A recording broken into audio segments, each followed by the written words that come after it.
Anand KSN6 news reporter. ఈరోజు Anantapuram rural మండలం పాపంపేట జొన్న ఐరన్ మార్ట్ దగ్గర వైఎస్ఆర్ కాంగ్రెస్ పార్టీ ఆధ్వర్యంలో ఈరోజు 2 సంవత్సరాల వెన్నుపోటు కార్యక్రమం నిర్వహించడం జరుగుతుంది. రాప్తాడు నియోజకవర్గ మాజీ శాసనసభ్యులు తోపుదుర్తి ప్రకాష్ రెడ్డి గారి ఆధ్వర్యంలో ఈరోజు ఇక్కడ కార్యక్రమం జరుగుతుంది. ఈ కార్యక్రమం ఎందుకు చేస్తున్నారు అని ఇక్కడ వైఎస్ఆర్ కాంగ్రెస్ పార్టీ నాయకులు కార్యకర్తలు అందరూ ఉన్నారు. వారి అడిగి తెలుసుకుందాం, వారి విషయాలు ఏం చెప్తారు. వెన్నుపోటు సందర్భంగా ఈరోజు ఈ కార్యక్రమం పెట్టడానికి ముఖ్య ఉద్దేశం ఏమి, అందులో ఈ 2 సంవత్సరాల కూటమి పరిపాలనపై మీ అభిప్రాయం ఏమి? 2 సంవత్సరాలు దేవుడెరుగు, కానీ ఆయన ముఖ్యమంత్రిగా ప్రమాణ స్వీకారం చేసిన రోజునే మొదటి సంతకంగా డిఎస్సి మీద పెట్టినాడు. ఆ డిఎస్సినే దగా డిఎస్సిగా మారిపోయింది.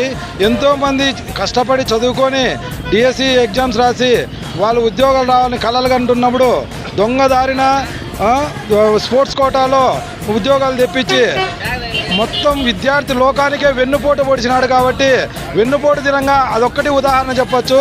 ప్రతి స్కీమ్లోనూ వెన్నుపోటు అనేది ప్రజలకు గుర్తించినారు.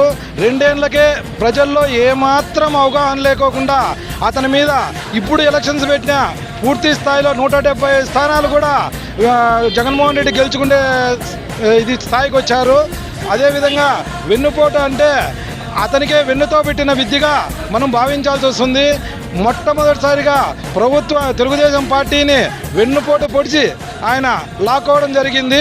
అదేవిధంగా ప్రతి ఒక్కరిని తన అత్తని వెన్నుపోవడం చేయడం జరిగింది. అల్లుడిని వెన్నుపోటు పొడిచాడు. ఇదే విధంగా చెప్పుకుంటూ పోతే అతని జీవితమే వెన్నుపోటుగా మనం వర్ణించవచ్చు, వెన్నుపోటుదారునిగా వర్ణించవచ్చు. అదేవిధంగా ప్రజలకు ప్రతి మాటలోనూ వెన్నుపోటు పొడిచినాడని మేము భావిస్తున్నాము. అదే స్మరించుకోవాలని చెప్పి వైఎస్ఆర్ కాంగ్రెస్ పార్టీ తరఫున మేము 2 ఏళ్ల తర్వాత అతని వెన్నుపోటు గురించి తెలియజేసుకు ఈ నిరసన తెలియజేస్తున్నాం.